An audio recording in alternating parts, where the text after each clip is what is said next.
ये चीख है उस पत्नी की जिसका पति इस दुनिया से हमेशा के लिए चला गया। ये गम है उस माँ का जिसका बेटा नहीं रहा। ये आंसू है उन मासूम के जो पिता के आने का इंतजार करती थी। लेकिन दिल्ली ब्लास्ट ने श्रावस्ती के इस परिवार से एक बेटा, एक पति और एक पिता छीन लिया।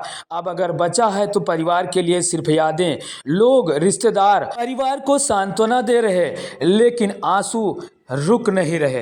दोस्तों, ये खबर ऐसी है जिसने श्रावस्ती में हर किसी को झकझोर दिया है। श्रावस्ती के जिस किसी ने भी इस खबर के बारे में जाना, उसके आंसू निकल पड़े। दरअसल दिल्ली ब्लास्ट में श्रावस्ती का एक बेटा नहीं रहा। वो बेटा जो अपने परिवार का सहारा था, वो बेटा जो अपने पिता का सहारा था, और वो बेटा जो अपनी माँ का सहारा था। लेकिन अफसोस, अब वो इस दुनिया में नहीं रहा और ना ही परिवार के पास कभी वापस लौटेगा।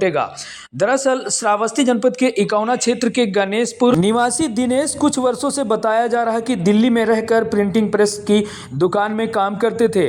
बताया जा रहा कि दिनेश का बेटा भी शायद उनके साथ में रहता था।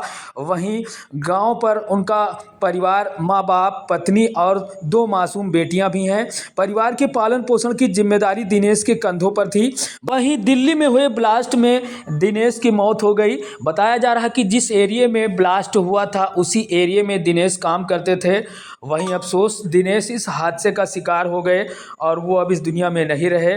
परिवार को जैसे ही इस खबर की जानकारी मिली, परिवार में मातम पसर गया। हर कोई चीखने चिल्लाने लगा। आसपास के लोग परिवार को सांत्वना देने पहुंचने लगे। वहीं बीती देर शाम जब दिल्ली से दिनेश का शव घर पहुंचा तो परिवार में हर तरफ चीख पुकार मच गई। लोग बड़ी संख्या में दुख की इस घड़ी में परिवार के साथ मौजूद रहे। परिवार के मुताबिक बताया जा रहा कि बीते त्योहार में दिनेश दिल्ली से घर आए थे। करीब 10 दिन घर पर रुकने के बाद फिर वो वापस अपने काम पर दिल्ली चले गए थे। लेकिन किसे पता था कि अब वो वापस घर कभी नहीं लौटेंगे। दरअसल बताया जा रहा कि दिनेश के अन्य भाई भी दिल्ली में ही रहकर कुछ काम करते हैं। वहीं पिता का कहना है कि उन्हें टीवी के जरिए दिल्ली ब्लास्ट की जानकारी हुई। लेकिन जब उन्हें इस खबर की जानकारी हुई कि जिस एरिया में ब्लास्ट हुआ था उसी एरिया में दिनेश भी काम करते थे, उसके बाद उन्होंने अपने बेटे को फ़ोन कर दिल्ली में बताया कि वो अपने भाई के बारे में पता करें, दिनेश के बारे में। और जब उनके भाई ने दिनेश के फ़ोन पर संपर्क करने की कोशिश की तो बताया जा रहा कि उनका फ़ोन नहीं लग रहा था। जिसके बाद जब वो मौके पर पहुंचे तो उन्हें इस दर्दनाक हादसे की जानकारी हुई कि उनका भाई अब इस दुनिया में नहीं रहा।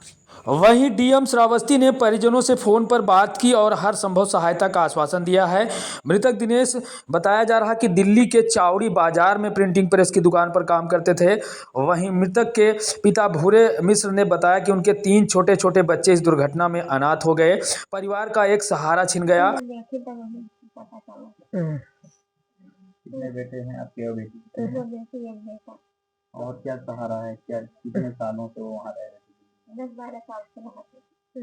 अच्छा, वही एक कमाई का जरिया थे, इसके अलावा कोई है आपको नहीं पता? कोई नहीं। इस बार कितने दिन पहले गए थे घर पे? 10-12 दिन के बाद करने गए। अरे बेटा भी आपका वही है ना? हाँ, मैं तो हूँ। आप इधर दिल्ली गए थे उनके साथ?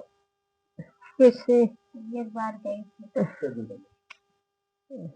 बहुत दिन हो गए। उसके बाद आप यहीं रहते हैं गाँव पे? हाँ।